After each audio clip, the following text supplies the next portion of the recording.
Hi guys, it's Pete. We're back in shop on the Aprilia. So last time we went and did the front suspension. So that's pretty much done. Dorsoduro front suspension. It has the Dorsoduro fender, but the Shiver headlight and fairing up top there. Still waiting on brake hoses to put the brakes on, but largely it's done and it's in place. So today we're going to be working on the back. So there's the back swing arm and the back shock.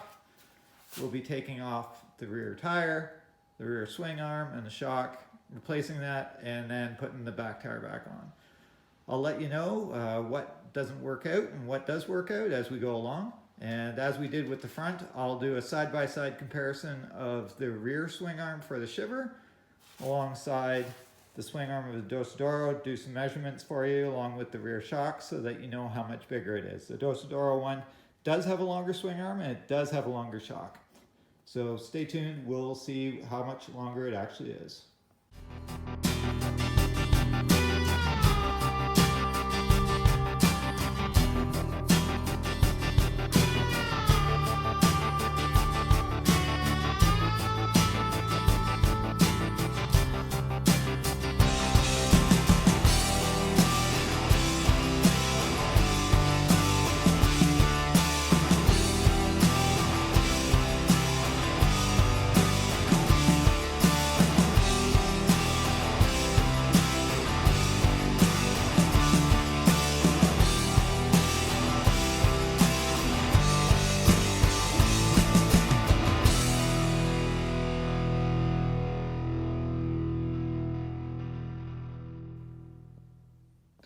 Okay, so I got it out. Took a bunch of work and I didn't catch it all on video, but I'll kind of go over what I had to do. If you look at it here, there's a lot going on. So because the Shiver swing arm actually is a solid bulkhead right here, the exhaust goes down in here. So I had to undo most of the exhaust. So the exhaust is off. There's the front pipe that comes, there's the mid pipe, and then it actually has the catalytic converter on it. So the actual swing arm resides right in here. And if you look on the Dorsoduro, it has a removable pipe. So you can actually do this work and remove the swing arm on the Dorsoduro, and then you just slide this pipe in afterwards. You don't have to take off the exhaust. But for the Shiver, to get that one out, you do have to take the exhaust off. So went and took the exhaust off. You have to take the chain off, which is fine, because as you see here, the fronts are about lined up. And when you look at it from the back, the Dorsoduro one is about an inch longer. Because it's an inch longer, it's actually, the wheel sits back further, you need a longer chain. It's only a few links of a longer chain, but you do need a longer chain. So I do have a longer chain. I do have new sprockets, so I'm going to put new sprockets, new chain on. It needed it anyways. This bike has 55,000 kilometers on it. So I'm replacing the chain, replacing the sprockets at the same time. So I took off the chain, and you can see there that it's a little bit longer. The Shiver one definitely has a lot more material there, so you can see that it's just so solid looking. Whereas if you go over the Dorsoduro one, there's not nearly as much material on it. You know, the side is a lot narrower. It's all cut out. When you come over to the Shiver one, it does have a cutout, but it's just so much more material. So I don't know if there's a weight difference. I'm not going to bother weighing it, but that's the difference there. There is a slight difference in mounting. You can see the actual pin. This is the one out of the Shiver, Canadian, that's why it's so rusty. It is the same pin that goes through. However, there are some differences. This locking bung is on the Shiver model, and you have to reuse it, but it's not present on the Dorsoduro. So this actually, I don't know if I can get on camera, it's a hex. And you're probably wondering, well, how big of a hex is that? Where do I get that from? What you can do is you can try and find a bolt head that's about the same size, and then double nut it on the one side, try and jam it in there, and it may work. I couldn't find one that was the right size. However, what I did find was a spark plug socket. This spark plug socket has a hex on one side. It's got the square shaft in the middle, and what you do is you put it in backwards, fits perfectly. You use an extension to go down and lock it in, and then you can pull it out with a ratchet or an impact gun. So that's a tip for you. If you don't have a hex type socket like that, look for a spark plug socket. Probably a lot cheaper than getting the tool that is meant to do that. Other than that, they're pretty much the same. As I said, the Shiver has this big bulkhead here. The Dorsoduro one has a removable sleeve. This sleeve also goes on that side, but the overall bolt is the same. It has the same fasteners on each end, so it's going to bolt right in. Now, onto the rear shocks. You can see that the rear shocks are very, very similar. This is the Dorsoduro one, it's a Sachs. This one is actually a Sachs as well. You can't see the label there, but it is. And you can see that, you know, it has all of the same indicators on it. Except that the Dorsoduro one is about 1 inch longer. And you can see that it's actually to do with the stroke too. So here's the stroke of the Dorsoduro one. It's about 1.5 inches. The one for the Shiver is about 1 inch. So it's about 0.5 inch, which may not seem like a lot, but when it transfers down onto a longer arm, you do get that height and you do get that articulation, and it gives you a lot more travel than just the 0.5 inch that there is. So that's the main differences between the Shiver and the Dorsoduro ones. Just do a walk around here. You can see there, you can see all of the material. This part is just a pig splash guard, but all that is solid. It's not rubber, it's solid metal. And if you look at this one, it's a lot cleaner. You can see that it's a lot less metal, and the splash guard is a lot smaller.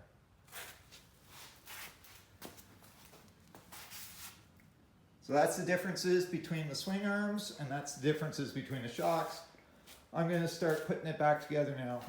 Hope to get a lot of it on video, but if you got this far, the reverse is actually pretty easy. I'm going to clean it up before I put them back on though, because there is a lot of grease and gunk there, and also I'm going to change the sprockets.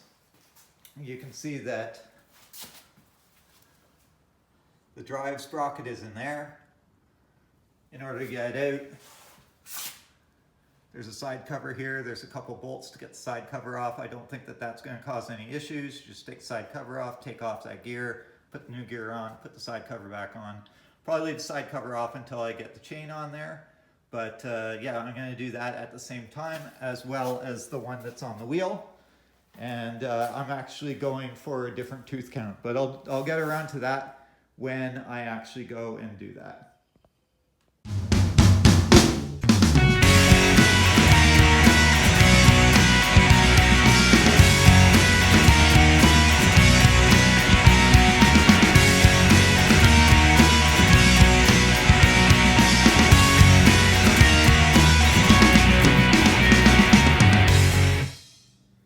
Okay guys, so here's a summary.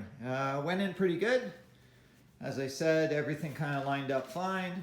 You can see that the Shiver caliper goes on just fine. Around here, lots of room. That's the Dorsoduro shock.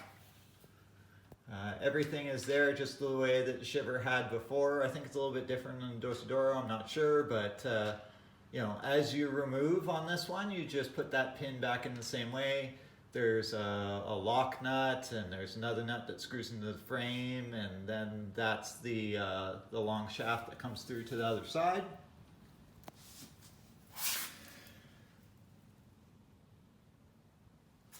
Lots of clearance around the catalytic converter if you still have that on yours. Here's the nut on the other side. I've yet to torque everything down yet. Again, there's the clearance, lots of room for the catalytic converter. There's you you can see that shaft that runs through. That's what connects the two sides. As I said before, the Shiver one has a complete bulkhead there that's part of the swing arm.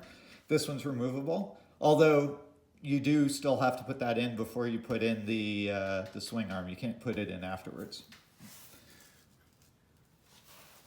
But everything fits fine, everything works. These are for the rear stand right there. They didn't come with the swing arm, but they came right off of the Shiver, so that works just fine. As I say, the caliper fits right on. I didn't have to do anything with the line. The only thing that I did with the brake line was I added these clips that are just available at any auto parts store. There's normally a plastic guard that goes on there. It didn't come with the swing arm, and the Shiver one doesn't fit on there. But that'll work just fine. They're rubber padded metal clips. The brake fits in there just fine. Lots of clearance still. So all in all, there you go. Dorsoduro rear swing arm on a Shiver. Fits in there just fine. So now I'm going to throw on the wheel and let the bike down, and I'll give you a finishing shot.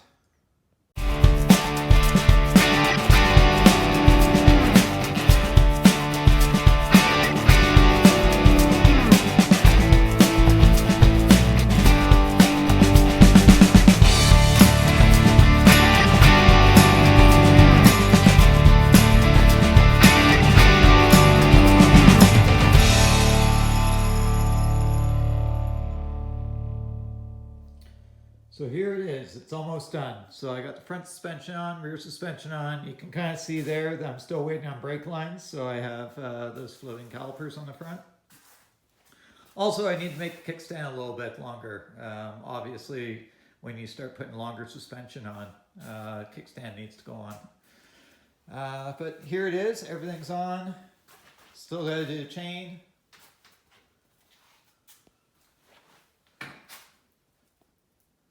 But there you go. There's a shot of it. So everything's on, everything works. Full suspension swap onto a Shiver from 2016 Dorsoduro. So now I just need to tune it, but as I said, everything went on fine. Just to give you a lowdown on what you need the rear shock, you need the rear swing arm for the back. That's the only two things you really need from a Dorsoduro to do that type of swap. Everything else you can use Shiver. Brake line, caliper bracket, everything is the same. On the front, there's really three options that you can do. The easiest one is just get the forks and swap in the two forks and you're done. If you want to keep the look of the Shiver with the Shiver front fender and the Shiver headlight and everything, just swap out the two forks. Really, really easy, and you'll need the Dorsoduro brake lines as well. The next easiest one is an entire Dorsoduro front end. So get the forks, get the triple clamps, get the headlight, get the fender, everything, and just put the whole front end on and throw your handlebars on there from the Shiver. You'll still need extended brake lines, but everything else will go. And then the in-between is what I did. I kept the Shiver headlight. Kept a Shiver cowl thing on top of there, but I used a Dorsoduro upper fender. And this is probably, because you're mixing and matching parts, this is the hardest one. So with this one, I used the front forks, I used the front triple clamps. The top triple clamp had to be spaced up a little bit. You need to use some special bolts on the top there for the top of the headlight. The bottom needed the bracket for the front fender, and you need the front fender as well. So this one is kind of the most complicated. I guess it's almost as much as getting the whole front end with the Dorsoduro headlight. It's just that you have to do some custom stuff. With the Dorsoduro headlight, it would just bolt right on. This has got a little bit of customization there, but all in all, it looks, or it works, and it looks all right in my opinion. I like the headlight. I actually like the Shiver headlight better than the Dorsoduro one. I like the fender on the front. It looks still like a Shiver until you look at it a little bit closer, and then you understand that it is a little bit higher. Definitely, you can see the block that's underneath the kickstand there. That's 2 inches. But yeah, there's definitely a great look to it. It doesn't spoil the looks of the Shiver whatsoever, in my opinion, and you get the benefits of the Dorsoduro. So all in all, I really like it. And once I tune the suspension, I'll probably do another video and let you know how I tune the suspension and how it rides. But for right now, I'm going to go and wait for the brake lines put on the front calipers. And then I also need to do something with that kickstand. I'll probably just lengthen it. And it's ready to go. So there you go, guys. A couple of videos on how to do a suspension swap on your Shiver. I imagine you can do the same sort of swap if you wanted to keep a Dorsoduro and make it lower. Not sure why you'd want to do that, but if you want to do that, probably very similar. Two bikes are really similar as it is, so mixing and matching the parts doesn't take a lot of effort. Anyways, that's it for now, guys. Take it easy. If you have any questions, leave some comments down below.